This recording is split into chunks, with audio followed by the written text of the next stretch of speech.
Welcome, everyone, to the Sonoma Spiel. My name is Tim Zahner with the Sonoma Valley Visitors Bureau. It's a lovely day in Sonoma Valley today. A little bit warm, but there's plenty of shade on the plaza, and you can find a place to cool off, get some ice cream, and enjoy the day. Listeners, every week I say we have very special guests, and every week I definitely mean it. But not every week do we have world-class musicians in the studio to talk about what they're doing. So this week I actually mean it. We have very, very special guests. We have from the Valley of the Moon, Valley of the Moon Music Festival, Eric Zivian. Say hello. Hi. Eric, how you doing? Good. I'm great. Good. Eric, this is your second time on the podcast. It is. So you get the award for being a second timer. I got to figure out what that podcast is. And how many times have you done? Thank you. A little more than twice. And Eric, last time you brought Tanya, who I believe you're married to, and you guys are musicians together, but you brought someone else today. Who did you bring with you today? I brought with me Nick Reeves, who's a wonderful young cellist. Very good. And has done a lot of work with our festival. Excellent. And so, Nick, how are you? Doing good? Pretty good. Good. All right. And Nick, you are a cellist, so you play an instrument called a cello, correct? Yes, indeed. Yes, indeed. All right. And I think you brought it, and we'll talk about that in a little bit. And thank you for showing up. Nick, you do look familiar to me, though. How people who are ardent fans of Sonoma Valley might have seen at least 1/3 of your face before. Can you tell me, have you performed in anything in Sonoma Valley before on video? Oh, yeah. A couple of years ago, I believe, me and Tanya played some cello duets in the Sonoma Plaza. You did? Around Christmas time. You did. It was amazing. Sonoma TV, yeah. It was great for Sonoma TV. You had the lights going down, and it was a beautiful piece. It was a nice night. And that was back when we were all wearing masks, so it was sort of like back in... We used to do a annual event called the Lighting of the Plaza, and that was a big community event. But that year, of course, we couldn't do it. So thanks for coming back up here and performing again. So good to see you. Of course, yeah. And Nick, if I recall, you are from... East Bay? Yes, I'm from Oakland, California. From Oakland, great. All right, 510 representing. Very good. And Nick, you're from Berkeley. Yeah, I'm from Berkeley. Very good. Okay, so you guys came out from the East Bay. We're here to talk about the Valley of the Moon Music Festival. Nick, what is it? What is that thing? Tell me about it. It's Eric here. Gosh, Eric, I'm so sorry. I'm just fooling you around. Eric. So... The Valley of the Moon Music Festival is a music festival. We present classical music, and we present a particular kind of classical music. We present it on period, or sometimes known as original instruments. And it's mostly from the late 18th century through the early 20th century. And one of these days, we're going to commission a new composer to do something. But so far, we haven't done that yet, but we will. But we've done quite a bit of 20th century, mostly early 20th century music on it as well. And so some of you who are listening might have heard of period instruments or original instruments in connection with Baroque music, with Baroque bows and like playing Vivaldi and things like that. That's the most common type, but we don't do that partly because I'm a pianist, not a harpsichordist. I do play harpsichord now and then, but it's definitely not my specialty. I like to play piano. But we have period pianos, one as a copy of something from the 18th century, and then we have a couple of original instruments that we use, and then Nick can talk a little bit more about playing on gut strings, but all the string players use gut strings. By the way, there's a false rumor that it's cat gut. It's actually sheep gut, so that can reassure some of you, although we like sheep too. Yeah. But in any case. No cats were harmed. No cats were definitely harmed in the production of these strings. But So that's what we do. We present the music in instruments similar to the ones that they might have been performed on at the time they were written. And the good news is that we have pianos from all these different eras. Our most recent piano is from 1895, and it is built pretty much like a modern piano, but it is from that time, and it has a very beautiful, special sound. And the others are built a little differently. Wait, so you drive the pianos up here? Don't personally. Now, I was just telling Nick that the van that he and I drove to the station in does fit our little piano, our little fortepiano in it. So sometimes we do travel that way. But when we have all these three pianos to bring up, and one of them, by the way, doesn't. The two of them belong to us. The 1895 instrument belongs to UC Berkeley, and they kindly let us take it for a very cheap, for a very good rental. How do you just like tip someone to look the other way and then the piano disappears for No, what happens is we get professional piano movers to move the piano. Okay. It's all legit, Cal. Don't come after us. Yeah. We're good. So the Valley Moon Music Festival, I think you're in your 9th year. That's correct. This year. And what's amazing is that this is world-class music, period pieces, usually, although it sounds like you want to compose or have someone else write a modern. Well, but that would be for period instruments. Like have a modern Okay. composer write something for period instruments. That's something we want to do sometime. And is there like a different theme every year, or how do you decide what music to play? There is, yeah. So we try to have a theme every year. So this year, our theme is it's all about. Yeah, Tim, what? But I just saw that you have like things like a lot of Mozart and Right. Liszt But what our theme is, I sometimes blank on exactly That's okay. the theme, so I'm going to just look it up. And this is a difference between the musicians and the marketers, right? 'Cause the marketers are like, no, this Here is it our is. theme. Okay, Here it is. go for Transformation. Grand works on an intimate scale. Okay, Yeah. so that's the theme. Transformation, Yeah. grand works on it. And Yeah. by a grand So work is... What that means is that we're presenting symphonies and concertos that would ordinarily be played on a lot of instruments, including a lot of wind and brass instruments and drums and strings and sometimes piano. And we're presenting them for small groups. And so often composers made their own arrangements, or other composers made arrangements of composers' pieces for smaller groups. So we presented Beethoven's Second Symphony, which was written for many dozens of people, and we presented it all on piano trio, which is violin, cello, and piano. And Beethoven actually did his own arrangement, or there might be some controversy; it might have been someone else. But in any case, it probably was Beethoven. And then the Third Symphony, a student of his, Ferdinand Ries, made an arrangement of the Third Symphony, and we're going to be presenting that on the 30th. Is that the Eroica? That's the Eroica Symphony at 30th at 4 o'clock. Okay. Oh, Beethoven and Tchaikovsky. Right, and that'll also be, so that'll be all string instruments. The Tchaikovsky was actually originally written for string sextet, but in addition to these arrangements of larger works, we're presenting pieces like the Tchaikovsky Souvenir de Florence that we're presenting there are kind of symphonic in breadth and in nature. So not everything quite fits into our theme, but like 80% of what we're presenting is somehow related to transformation, or especially to bigger works on a smaller scale, or to smaller scale works that are large in scale themselves. Right. So I like that. Okay, Well, go ahead, Nick. just recently, like just last night, we played at Sugarloaf Ridge State Park. Oh yeah, in Kenwood. And we played a small version of like a sextet version, which is 2 violins, 2 violas, 2 cellos, and a bass of Beethoven's Sixth Symphony. And we also played a small ensemble version of Vivaldi's Four Seasons, which is a kind of a violin concerto, and we played it with a small kind of like a nonet. Did you play all 4 of the seasons, or just No. choose one, or which one did you do? Autumn and summer. Oh, you did. Okay, that's pretty good. Let me ask you that, Nick. Was that is there a huge indoor concert hall at Sugarloaf, or were you someplace else? No, we were situated in this nice little amphitheater that they have outside. Okay. It had a wall behind us, so it's kind of surprisingly sounds pretty good. I've heard that people were able to hear very clearly, even though it was outside. And it wasn't amplified. And it was not not at amplified. all. And I was at the concert, and it was quiet, but it was perfectly clear and very beautiful sound there. And it's such a beautiful place, the Sugarloaf. And I Yeah. think you guys introduced this maybe last year, the year before, the Alfresco concerts. series, yeah, absolutely, yeah. So that's something that we started to do.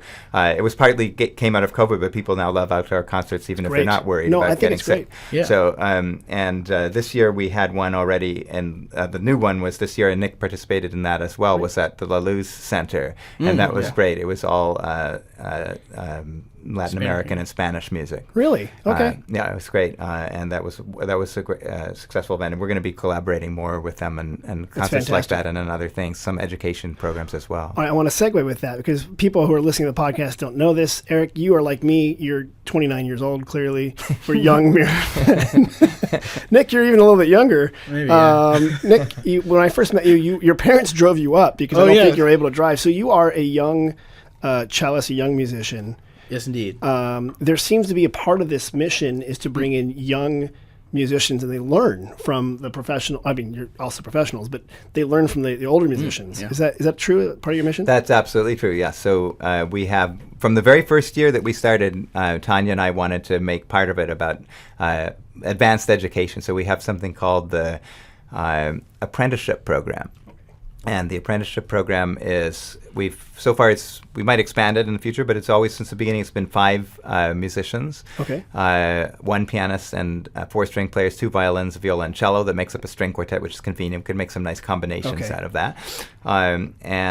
They're usually like they could be one of them is there's undergraduate. Usually, most of them are graduate students. Okay. And or emerging professional musicians, really talented people who are interested in maybe they've played mostly Baroque music and period instruments, or maybe they've played mostly the music that we're playing, but on modern instruments, and they really want to learn about how to play this music. And are they all from California? No, they're from all over the world. We've had one from Italy. We've had many from New York, because there's a Juilliard historical performance practice. The Juilliard School in New York has an historical performance practice. We get a lot of them from there. We've had them from all over. And so that's our apprenticeship program. We also have people like Nick and who haven't been actually in our apprenticeship program, but we still have them be a part of things. Nick, how did you get involved in playing cello, and then how did you get involved with these guys? Well, I mean, cello, I've been playing since I was about 6 years old. So 15 years, Nick? That's awesome. Yeah. That's fantastic. I started elementary You were school. young. Good. Yeah, and just kept playing. Okay. And then I guess it's been about 4 years ago I started taking some lessons with Tanya Tompkins, and I really liked it, and I learned a lot from her. So you kind of went off that route there. Yeah, and then we played cello duets, and it's been nice. Are your parents in the classical music world? Are they musicians? No, they. My dad is a big. Both my parents are music lovers. Okay. But my dad is an amateur guitar and bass player. Okay. And he collects a lot of recordings and goes to a lot of concerts. And my mom also goes to a lot of concerts. Well, that's great. So music lovers, but you got in through taking lessons. Yeah. I took lessons from originally from cellist to the Oakland Symphony. That's great. When I was a kid, and yeah. Okay. Yeah, and it's been great, especially like this year, whenever I just get to play in a groups with people more experienced than I am, especially like older musicians, both like closer in age to me and also very distinguished, just distinguished professionals. Right. And you learn a lot from just trying to mimic what you see around you and listen. And even without them saying much, it's always a lot of information to process. It's a lot of nothing quite like playing in a group with people that have a lot of experience. Like the master class in music, and not just cello, but it's music and performance. And sure, yeah. I mean, today I learned something great in a matter of a couple seconds. One of the violin professors at the festival heard me playing some Bach in the backstage room. I was just practicing, and he told me about French Baroque dance, and I learned a lot about the minuet and how it's shaped and how the dance steps translate to the music, and that was a big open my mind a bit. You don't see a lot of Baroque dancing nowadays. Not quite.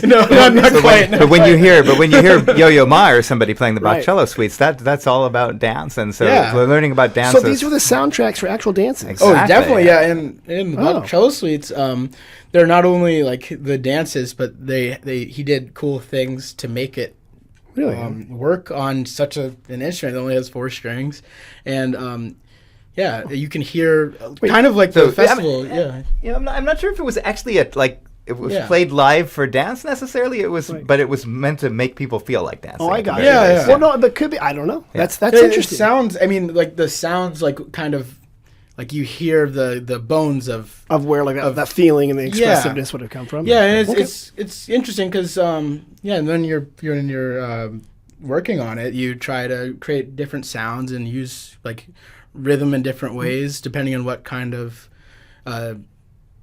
instructions you see like in like the title. And it's a bit like some of these arrangements that take these like more literal, like bigger scale pieces, and then the music, if it's only just like 3 musicians playing a piece for a work show, like each instrument has to mimic see what other sounds they're trying to create. And well, Nick, on that, interesting. I know you've brought your cello. I've heard. Yeah.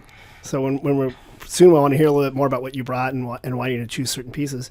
Before we get to that, Eric, what 9 years into this festival, what have you learned about putting it on? Why have you come to Sonoma? What's going on there? Well, we came to Sonoma because our very first founding board president, Martin Cohn, lives in Sonoma, and we were interested in founding a festival, and we came to meet with him, and he said, well, why not here in Sonoma? It seems like a perfect place for a festival. And then then there was a hall nearby, the Hannah Boys Center Auditorium, which was a great place to play and has great facilities. And so we thought, yeah, this is a great place. It's a beautiful place. It's wonderful to have wine. We serve wine at the concerts, after the concerts, not at the concerts, but afterwards on the patio. And the more we've learned about it, the more we've learned it's such a beautiful community, and so many people are so interested in culture and in music, and it's just a great place to be. We're very lucky. Obviously, up here we do have nearby the Green Music Center, which is over the hill, and they do play like classical music there. But to have here in Sonoma world-class musicians, students, and people up and coming, we're very lucky to have this. I'm very glad you guys have chosen to come to Sonoma and stay in Sonoma, because it's, I can't think of, it's not a place to go to Vineyard or Sugarloaf and hear a cello and we're not going anywhere. We love it here. Good. All right. Yeah. Hey, you have to change your name otherwise. Recently, funny enough, I saw.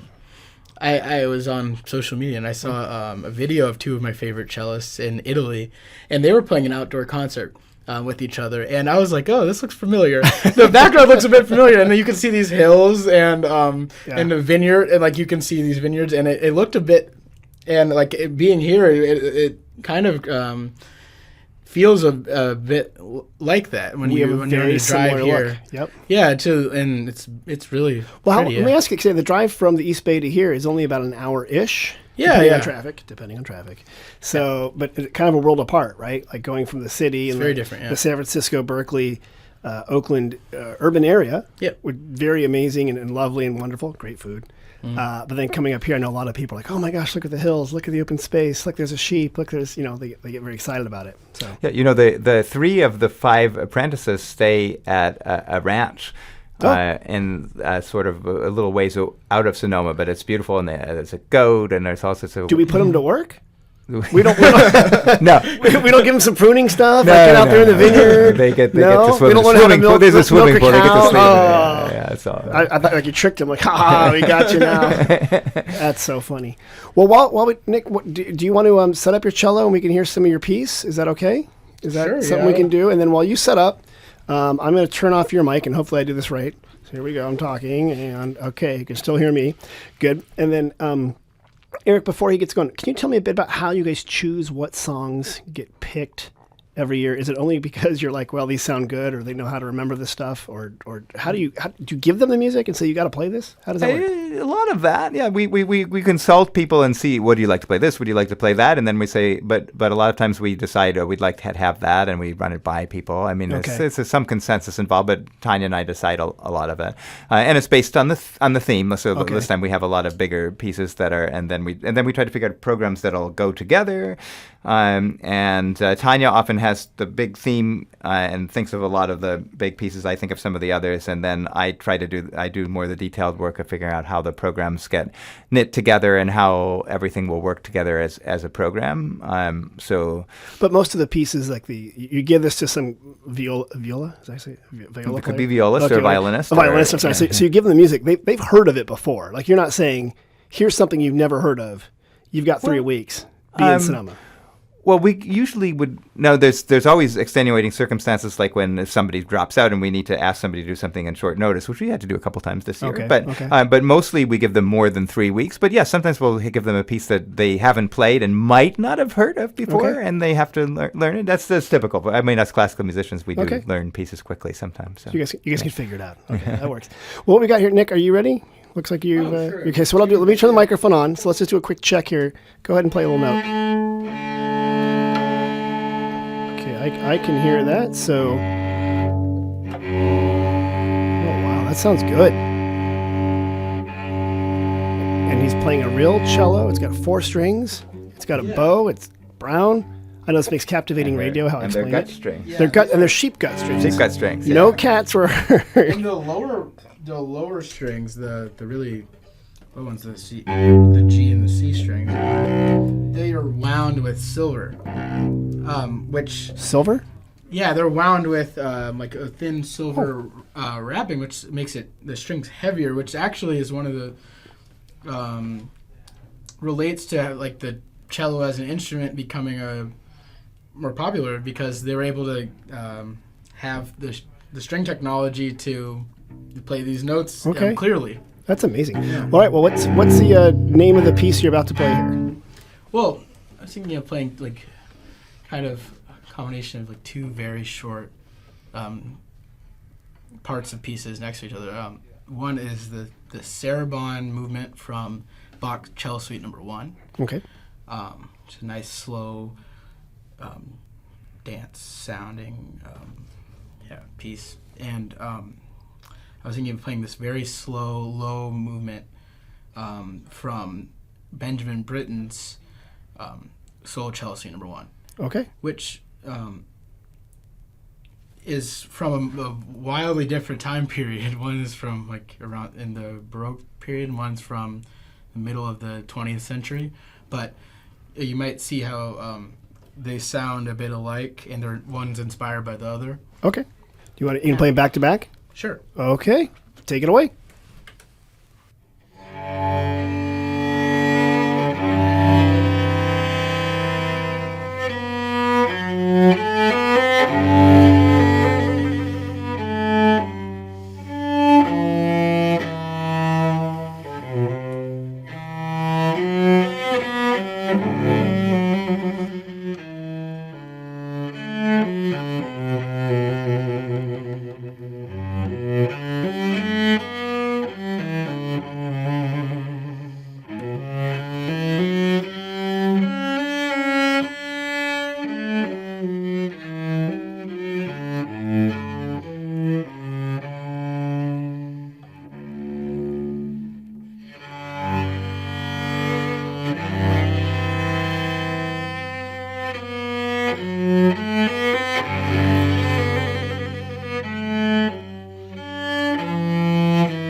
Wow. That was the first one. Yeah. Okay. Now I'm going to play the Canto Terzo from Benjamin Britten's First Cello Suite, Okay. which you might hear sounds a bit like the piece I just played. Take it away.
Okay. Whoa. All right. So were you playing two notes at once there at the end or something like that? Yeah, about two notes at once. But it's supposed to sound sometimes like three. It sounded like, okay, and don't take this the wrong way, but have you ever heard like the throat singers? Yeah. And I was kind of looking, it was so low. Yeah. And at the same time, I saw something else. And then for obviously people who aren't watching this on the YouTube, it's just amazing to watch a difference in the bow, just the angle of it. Oh yeah.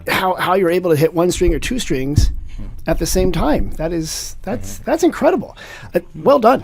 Good job. That is fantastic. That's Eric. I always wonder if you watch someone play or listen to someone play, in your mind, are you thinking about music that would go with that, or how it looks on a paper or something like that? Oh yeah, in terms of what could go with it, what other pieces could go with it. Yeah, absolutely. Yeah, I have to always thinking about what pieces would go together and which pieces are about similar themes or by the same composers or by different composers who are inspired by each other. And then because it seems like composers are like having a conversation with each other or commenting on music. That's right. And you mentioned it's inspired by, even if it's separated by 50, 75, 100 years. Yeah. They would have these themes that they run through it and they talk to each other kind of. Yeah, absolutely. That happens all the time. That's amazing. Yeah. Yeah, I think to me that movement of the Britain kind of sounds like a very altered but like slowed down like response to the other. Yeah, I'm going to take what you said. I'm going to make it a little, almost for me, it felt sadder, but like contemplative. I don't know the words, but like just like down here. Yeah. And I had to stop and think about it. That's why I was really looking at like, how is he doing that? Because I can't believe how you can move your hands like that. This is incredible. And this, for those of you that are listening, seeing this live is completely different than hearing it. And I would highly encourage going to either this festival or any music festival where you have professional musicians, because it is amazing to actually see, your hands moving and the sound coming out of it. I think we take for granted in the world of Spotify. Yeah, no, live performance is really incredible, and we're happy to be doing that right here in Sonoma. So if you want to come, just look at our website. Well, give me that pitch. What is that website, sir? valleyofthemoonmusicfestival.org. And it happens usually. We still got in July here. We still have we still have 2 more concerts weeks coming up, right? And so we have our concerts at Hannah Boy Center. We have them at 4 p.m. this coming Saturday and Sunday, and then the next 29th and 30th Saturday and Sunday. And then we have a special matinee concert at 11 o'clock on Sunday the 30th. Okay. And that's mostly Tanya will be playing a little bit too, but otherwise it's all of our apprentices playing at that concert. So if you're interested in that program, come to that matinee concert. And then we also have one more alfresco concert coming up at Buena Vista. I believe that one's not totally sold out. So that's at Buena Vista Winery at 7 p.m. Okay. And then and that's on next Tuesday. Okay. The 25th. Yep, thank you. And then a very special concert at 6 p.m. At Hannah's Center that we've never had this before on a Thursday night. And it's a special presentation. It's called A Poet's Love, which is actually a literal translation of the work that we'll be performing. I'll be playing piano, but I'll be with a tenor singing, and it's a work called Dichterliebe, which in German means a poet's love. Oh, okay. And it's going to be, there's going to be, and it's a kind of a special event. So we're going to have a signature cocktail called the Elixir of Love, which some of you might know is the name of an opera by Donizetti. So it was kind of a fun poem, a pun, on the poet's love. So we'll have a cocktail there, and we'll have some wine, and we'll talk about the music. And we're also going to have a little. We're going to show the words because it really is in the night. This was written in the 19th century, and A Poet's Love was written by Heinrich Heine in German. But we'll have the German and the English translation side by side, and you'll see that it's almost like the popular songs of the day. Like it's all about being in love, and it's a story about that. And you can watch. So you'll be able to watch along with the words and see what's happening. Okay. You'll have the German English side by side. You'll be able to watch what's happening in the story and listen to us play and sing the music, and we're really excited about that. So if you're interested, look at our website and please come to that concert. I love it. It's perfect. All right, well, guys, so valleyofthemoonmusicfestival.org is there. I know you guys do have to go start performing, and you got to get ready. So time is of the essence. But there's a part of the podcast where you guys help me answer questions. Now, I know you're expert musicians. You're really good at it. I can tell. I mean, thank you for not rolling your piano in here. It's a very small studio, but you're good. But you're going to help me answer some questions that we get at the Visitor Center. Right.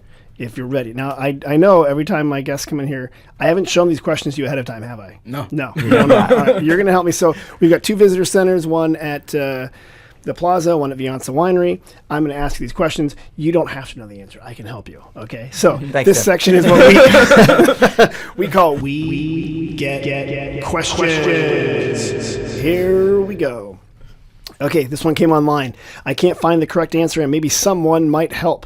First time coming to Sonoma in September, and I would like to know if you have to make reservations in advance for wine tastings. Either way, any suggestions for good wine tastings in the Sonoma Square area would be appreciated.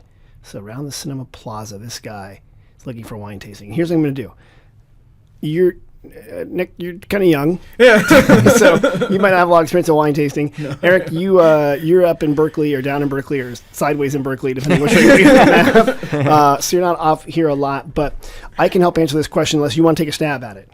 Well, I mean, I think you have one of your centers at Vianza Winery. We do. Is that right? Yeah. And that's actually one of our wine partners for the festival. So we have wine partners that come to Hannah and serve wine on the patio after our concert. So fantastic. That's a great answer. Yeah. So Vianza is a fantastic one.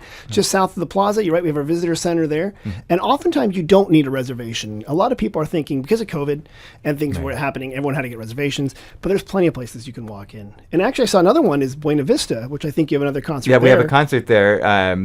So you can come to our concert. I'm sure you can taste some wine while you're there. They will not say no to allow you to have some wine. Yeah. Right. So and that is really a wonderful space for music. They also have a bit of a bigger wall than at Sugarloaf, so the sound is very, very good there. And we have an exciting program there of all music by Black American composers. Oh, fantastic! And presented by some of our laureates. Those are people who have been through our apprenticeship program and have now graduated from that, and they're just coming back to keep playing with us. Oh, that's great. So they still like you and they come back. Yeah, very good. Okay, so good. So those are two good choices, Buena Vista, Vianza. And if other people, or Nick, when you're ready to go wine tasting, you can stop by the visitor center and we can point you to one of 20 tasting rooms you can walk to right around the plaza. Really easy. And most of them you can just walk in, and if it's a small group, they'll fit you in. But if you're bringing 8 or 9 people, it makes sense to make a reservation. Just like if you're going to buy tickets from valleyofthemoonfestival.org, it makes sense to buy them. 1 or 2 you can do, but if you need to buy 20, you might want to hurry up and do it. Right? Okay. Here's another one. Ready? Another question we got? Ready? Okay. I'm putting together a gift bag of Sonoma products. Like they want to give a gift of Sonoma stuff. What kinds of things should I put in there? Wow. You know what I would put in there? I put in 2 tickets to the Valley of the Music. That would right be away. great. Yeah, that would be great. Yeah. Maybe even more. Yeah. What are the kind of, are there any? Oh, maybe like a reader's books, like a gift good. certificate from Reader's Books. I love We've that done idea. some stuff sometimes. I think we might be doing a little something with them where they're going to have some books in our lobby or something. We've done some things with them. No, like that's that. a great Yeah. example. Yeah. And Reader's Books is our local bookstore. Yeah. And the current poet laureate for the United States is a woman named Ada Limon, and she worked at Reader's Books. Oh, okay. She I didn't lived know that. above Reader's Wow, Books. amazing. Exactly. So, that's kind of a big deal. Yeah. Wait, we don't have a cellist laureate, do we? We don't. Not yet. We're going to get you that. Nick, you'll be the first cellist. So we'll work on that for you. I believe it. I saw on social media. I saw the Reader's Books made a curated little offerings of books inspired by Valley of the Music Festival. Right. So it's really? So that's what we're doing. That's So right. there's. That's a I great saw idea. one of them Okay. is about some of the music I just played. There's a book by Stephen Ischilis about the Bach Cello Suite that just came out recently. Oh, really? Okay. Yeah. That's a great bookstore. And I'll put a pitch in for the independent bookstores. Oh, yeah. There's Everyone not so many of them left. Yeah, people like to go into Amazon, order books, but if you walk into an actual bookstore, there's something about physically holding the book, and then the wonder and whimsy of finding a book next to it. That's the That- theme of the day, because it's like going to a concert and seeing and hearing the Exactly, music. Yeah. exactly. So, that's good. I would also put in, of course, some wine. That one's easy. Olive oil. We make olive oil. So we grow a lot of things up here. Chocolates. We have Wine Country chocolates and different chocolate makers that you can put some chocolate in there, and then maybe some lavender is what I might throw in there because we do grow a lavender. lot of lavender. Yeah, Yeah, I've had some lavender that people have given me from here. That's a very common thing to grow up here, and it works quite well. And then if it's later in the season, of course we do have a lot of farmers markets, a lot of farmers here. So the plums and tomatoes, if you want to put food in there, it's like a special thing. But you have to hurry up and open that gift basket, or you'll have you'll have plum wine instead of actually fresh plums. Right, and if you do happen to be stopping through Sonoma on a Tuesday night, that farmer's market is great. It's a phenomenal market. It really is. Have you guys played that market yet? We haven't actually. Well, maybe a long time ago we did a little. No, we just did a little. Some busking. Maybe a little. But we need to organize something there. Yeah, for that'd be sure. great. Yeah. Wait, did they do busking in the 18th century, the 19th century? Was that a thing? Like in the streets of Vienna? I bet they Too- must have. That must have I'm been not some. Sure, but I Some think so. before Bach was Bach. He's like, all right, I'm just gonna make a little bit of money here, so I can afford a wig or whatever. Here's a question. Again, people come up and ask us these questions. Okay, I'm not making these up. These are real. If Billy Joel had been born in the 18th century, would he be known for his classic hit "Forte Piano Man"? Yeah, probably. But that's sort of what I'm saying about these songs that we're presenting at this Poets Love concert, because those are like those composers were writing kind of that for the popular market a little bit, and it's Right. kind of very similar. That was to the popular kind music. of like the Billy Joel of the day Right. a little bit. Yeah. Okay, good. I like this. There was no classic music. It was just music. Yeah, exactly. There we go. And yeah. they would show up. Yeah, I just kind of think, he would be the rock star of the thing. And so, Yeah.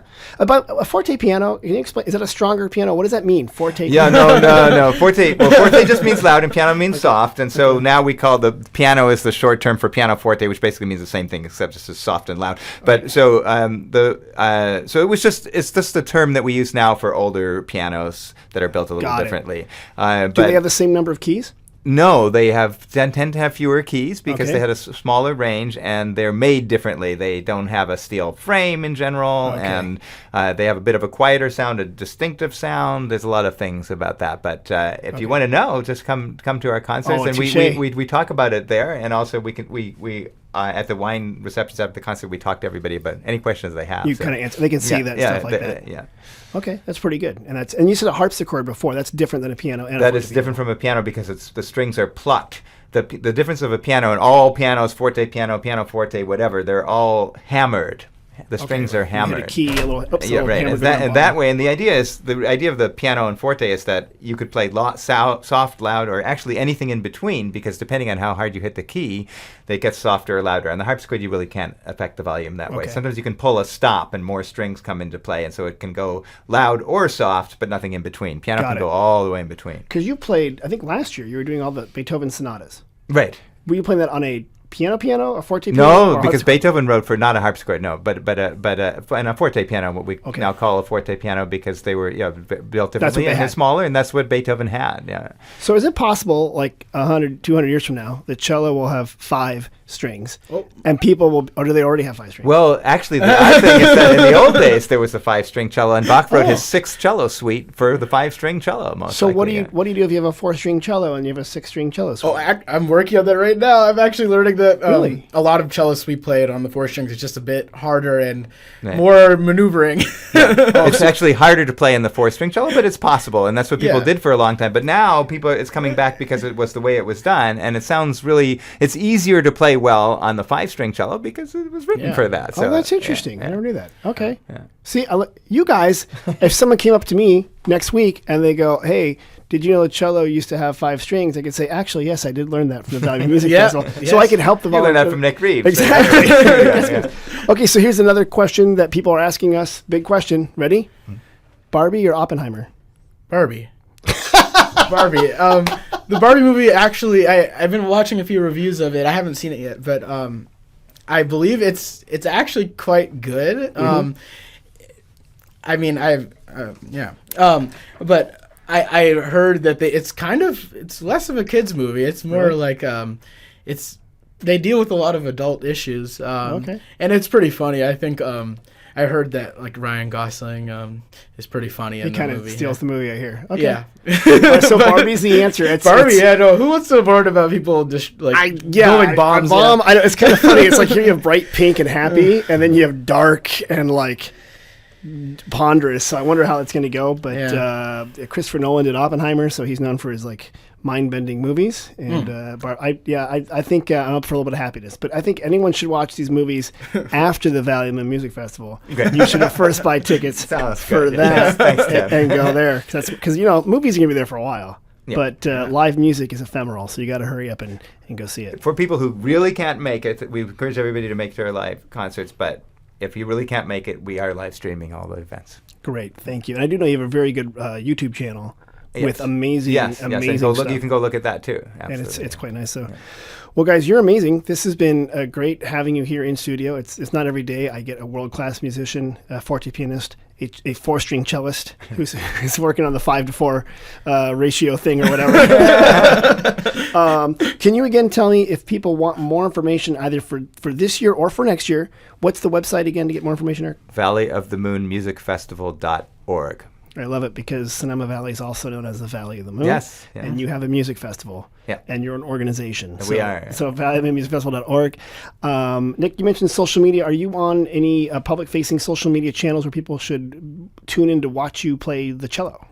Oh, I post a bit, but yeah, if you just look up Nick Reeves cello, you could probably find some of your stuff. something. Okay. Various recordings, but the Valley of the Moon has a great Instagram account. Good. They post regularly on it and Facebook. Just Valley of the Moon Music Festival. Good stuff right there. So We have some of Nick on there too. Yeah, occasionally, yeah. All right, I love it. Well, guys, we told you we keep it short, we keep it sweet. So thank you very much for showing you, up. Tim. Hey, Nick, thanks for bringing your cello. I know you sure. just walk around with that every day in case your microphone falls into your lap. So Yeah. really appreciate it. Pretty much, yeah. And we're encouraging everybody who's listening to this podcast, if you like this, make sure to like, comment, subscribe, but only do that after you go to valleyofthemusicfestival.org to buy a bunch of tickets. Mom and Dad, thanks for listening. We'll see you all next week. Thank you.